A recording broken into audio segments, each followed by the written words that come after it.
ऊपर 12 स्कोर के ऊपर 3 आउट हुए होते, सेकंड ओवर के अंदर कोई स्कोर ना पड़ा था, मेड इन 3 विकेट ओवर जाता। उसके बाद कोई टीम अगर 181 कर सकती है तो वो सिर्फ INDIA ये टीम कर सकती है। इस टीम में वो काबिलियत है, क्योंकि यार आप खुद सोचो कि पहले ओवर के अंदर 12 स्कोर पड़ा है, उसके अगले ओवर के अंदर साकिब महमूद ने तबाही मचा दी। एक ओवर में वो 3 विकेट लेके गया, मेडन ओवर उसने करवाया पावर प्ले के अंदर। इससे बढ़ के एक पूरी की पूरी टीम को संजू सैमसन शॉर्ट बॉल पे आउट, आपका सूर्य आउट, तिलक वर्मा पहली बॉल पे आउट उसने कर दिया। इंडियन टीम बैकफुट पे जाने के बजाय वहां से जिस तरीके से ये लोग कमबैक करते हैं, only this team can do this. Hardik Pandya, I told you yesterday or day before yesterday that he is the number 1 ranking all-rounder. तो आज बल्ले से जौहर दिखाए हैं जब टीम को जरूरत थी, जब टीम को जरूरत थी तब रन आए हैं। बहुत अच्छी 50 उसकी भी और दुबे की भी। तो पहले तो आपको ये बताते चले कि कल और परसों और लास्ट मैच में भी हमने ये बोला था कि इंडिया का जो प्लेइंग 11 का बैलेंस है वो ठीक नहीं है, इनमें इनको लेके आना चाहिए स्पेशलिस्ट को, और स्पेशलिस्ट जब आएंगे तो फिर रन भी आएंगे। तो दुबे को स्पेशलिस्ट को आपने डाला तो आपके वो 50 कर गया। रिंकू को डाला तो जहां पे जिस सूरतेहाल पे आया था 12 पे 3 खिलाड़ी आउट, एक ही ओवर साकिब महमूद का, एक ओवर में 3 खिलाड़ी आउट मेडन ओवर, उस सूरतेहाल से आया और जहां से कोई थोड़ा सा बैलेंस चाहिए था, थोड़ा सा स्टार्ट चाहिए था, वो आगाज भी उसने फराहम किया। तो ये होता है जी गेम अवेयरनेस समझ लें या जो गेम के हवाले से बात करें तो कहीं ना कहीं उसमें लॉजिक होनी चाहिए। तो उसमें लॉजिक थी बिल्कुल, और आपने आज रिजल्ट्स भी देख लिए। बैटिंग टीम इंडिया जहां से वापस आई है ऑन अ सीरियस नोट, लग नहीं रहा था कि यहां से वापसी हो पाएगी। मतलब 3 विकेटें इंडिया की ऐसे चली गई जैसे भाई कोई रूठी हुई बहू चली जाती है। खुद सोचो, किसी ने सोचा नहीं था कि ना सूर्य कुमार यादव, ना संजू सैमसन और ना ही तिलक वर्मा, तीनों के तीनों फेल हो गए, तीनों से रन स्कोर नहीं हुए। लेकिन उसके बाद जो यहां पर हार्दिक पांड्या और हमारे पांड्या साहब, देखो मैं मानता हूं कि नताशा के ऊपर निको अभी भी गुस्सा है और ठीक ठाक गुस्सा है, और उस गुस्से को सही जगह पे यूटिलाइज करना। अबे वो पांड्या है, वो ऐसे ही पांड्या नहीं बना है, उसके पास दिमाग है, गुजराती है वो गुजराती। उसने यहां पर यकीन करें अपना सारा फोकस क्रिकेट में लगाया है। जब से यहां पर नताशा स्टैनकोविच ने उसको छोड़ा है, उसने दुनिया हिला के रख दिया है तमाम ऑपोजिशंस की।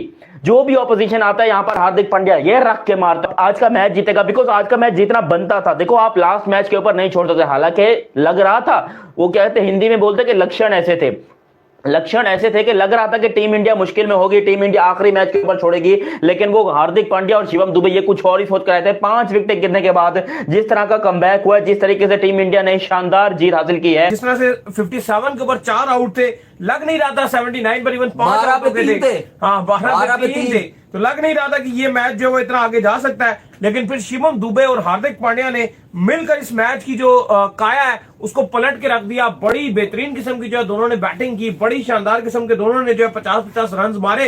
हार्दिक पांड्या तो आज स्टाइलिश छक्के मारे थे, जो उन्होंने स्ट्रेट छक्का मारा बैट रोक के, फिर ऐसे ऑफ के ऊपर जो निकाला शॉट, मैं कहता हूं मजा ही आ गया उनकी बैटिंग देख के।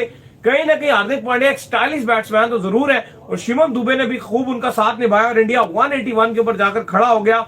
बड़ी मजबूत बैटिंग जो है वो इंडिया ने यहां पर कर दिखाई है। हालांकि एक टाइम पर लग रहा था कि इंग्लैंड जो है 150 के आसपास जो है वो इनको पकड़ लेगा, लेकिन लग रहा है कि जो इंडिया के प्लेयर हैं वो बड़े सीरियस हो गए थे बाद में, बड़ी बेहतरीन बैटिंग करके भाई कमाल ही कर दिया। आज जिस तरह से हार्दिक पांड्या ने बैटिंग की है और उनका साथ शिवम दुबे ने निभाया, भाई दोनों ने आज कमाल करके दिखा दिया। और ऐसा एक टाइम पर लग रहा था कि इंग्लैंड इस मैच पे हावी हो चुका है। जब साकिब महमूद को आज खिलाया गया, और हम पहले भी बात कर रहे थे कि इस बॉलर के अंदर टैलेंट है, ये बॉलर खतरे का खिलाड़ी है। पाकिस्तान के साथ भी जब मैच था तो साकिब महमूद ने हमारी टीम को भी क्रैश करके रख दिया था, और ये बड़ी कमाल किस्म का बॉलर है। पर आई डोंट नो कि इसको मौका नहीं मिल रहा था, स्पेशली T20 फॉर्मेट में और ODI में भी। लेकिन आज उसने भारत के टॉप ऑर्डर का बेड़ा कर करके रख दिया, और एक टाइम पर लग रहा था कि इंडिया शायद 130 रन से ऊपर नहीं बना पाएगा। यही वो टीम है जो ये कर सकती है, इनके पास ही वो ताकत है, इनके पास ही वो फायर पावर है। हार्दिक पांड्या, ओ भाई साहब, ये एटीट्यूड इसी को सूट करता है। जो इंसान ऐसी जात के छक्के मार सकता है, जो इंसान ये झटका देता है, देखता भी नहीं है क्या क्या शॉट खेलता है, कलाई की गेम। और आप देखो उसकी कलाई में ताकत कितनी, अच्छी खासी स्पीड वाले बॉल को वो झटका दे रहा है, कोई और उसके हाथों में दर्द छिड़ जाए यार। इतनी प्यारी प्यारी इसने शॉट्स खेली है, 4 छक्के मारे, 30 बॉलों पे 51 करके गया। शिवम दुबे जिसका 0 के ऊपर बटलर ने कैच छोड़ा, वो कैच पकड़ा था, शायद ये वाला स्कोर ना होता। लेकिन दुबे ने आज मैच खेला, उसने भी तबाही मचा के रख दी, उसने भी 50 मार दिया। इंडिया 12 पे 3 से 181 के ऊपर आ गई। इस सीरीज का हाईएस्ट टोटल इन्होंने स्कोर कर दिया। आप ये सोचें कि अभी आखिरी ओवर में सिर्फ 2 स्कोर आए हैं और जो सेकंड ओवर था उसके अंदर 0 आया था। 2 ओवर तो उन्होंने रन ही नहीं किए, और अगर उनके अर्ली विकेट्स ना गिरे होते तो ये कितना स्कोर करते, आज फिर 240-250 हो जाना था। ये आप अंदाजा लगाएं कि इस बैटिंग लाइनअप के अंदर कितनी ज्यादा फायर पावर मौजूद है। कि अच्छा, सबसे मजे की चीज है उनका क्राउड। उनके क्राउड को ये बिलीव था, ये यकीन था, इवन के कमेंटेटर्स को भी। मैं रवि शास्त्री थे शायद कमेंट्री के अंदर, मैं सुन रहा था, वो कह रहे थे कि इंग्लैंड को इजी नहीं लेना चाहिए, यहां से इंडिया गेम ले जाएगा। और जिस तरीके से वो रिंकू सिंह और अभिषेक शर्मा उस तरफ मार रहे थे, शर्मा तो आउट हो गया लेकिन उसके बाद वो रुके नहीं, आउटस्टैंडिंग परफॉर्मेंस करके दिखाई। दुबे ने आते से आदिल रशीद को 83 मीटर का जो छक्का मारा, उसके बाद जब रिंकू सिंह आउट होते हैं, हार्दिक पांड्या पिछले मैच में जो नहीं कर सके थे, आज उन्होंने पूरी कसर करके दिखाई है। बिल्कुल, रिंकू और दुबे टीम में आए और बैलेंस जो है वो डिफरेंट नजर आ रहा था, रादर देन के वाशिंगटन सुंदर को डाल रहे थे, कवर करवा रहे थे, बैटिंग करवा रहे थे, लेकिन वो कोई प्लेइंग 11 में कोई मजेदार किस्म का एनवायरनमेंट आ नहीं रहा था। तो खैर, Hardik Pandya he is the number 1 ranking allrounder T20 I की जब हम बात करें तो आज उसने अपना जौहर दिखाया बल्ले से।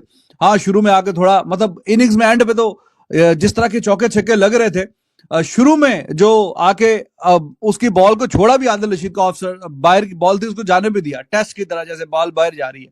तो वो स्टेज से गुजरते गुजरते एंड पे फिर वो हमें चौकों छक्कों वाली जो स्टेज है वो भी देखने को मिली। इस पूरी सीरीज में जो मैं आपसे बात कर रहा था, इंग्लैंड उसने पहले बारी की 3 मैचों में, तो उस जोन में इंग्लैंड पहुंचा नहीं। क्या आखिरी 4-5 ओवरों में जो हिटिंग वाला एनवायरनमेंट होता है, जो हमें चौके छक्के देखने को मिलते हैं T20 के गेम में, वो हमें दिखे नहीं थे, आज दिखे हैं। इसके बावजूद कि टीम 12 पे 3 खिलाड़ी ऊपर के आउट होके जा चुके थे, उसके बावजूद वो चौके और छक्के हमें देखने को मिले और उस जोन में इंडिया पहुंचा एंड पे कि जहां पे अच्छी खासी हिटिंग हो रही थी। या आखिरी ओवर छोड़ के उसके पहले 5 ओवरों में 65-70 रन, कुछ इस तरह के रन बने हैं। 14-15 गेंदों पे जब हिटिंग हो रही थी हार्दिक पांड्या की और दुबे की, दोनों तरफ से अच्छी फैंटी लग रही थी, तो उस स्टेज पे 12-14 गेंदों पे 45-44 रन, तो आप इससे अंदाजा लगाइए कि कितनी शानदार किस्म की ये पार्टनरशिप थी, बहुत ही लाजवाब। 79 पे 5वीं विकेट, और जो इसके बाद पार्टनरशिप लगी है 166 पे जाके हार्दिक पांड्या ऑलमोस्ट अपना काम वो कर गया। अब ठीक है, एक आधा ओवर और अगर रुकता तो एंड तक तो और 200 को टच कर जाता इंडिया उस गेम में, कि जहां पे 12 पे 3 खिलाड़ी आउट हैं। 200 को टच करना ये कोई आसान काम नहीं था, लेकिन 181 पे पहुंचा, ये भी बहुत शानदार है। 79 पे 5 खिलाड़ी आउट थे और उसके बाद ऑलमोस्ट 102 रन और ऐड किए।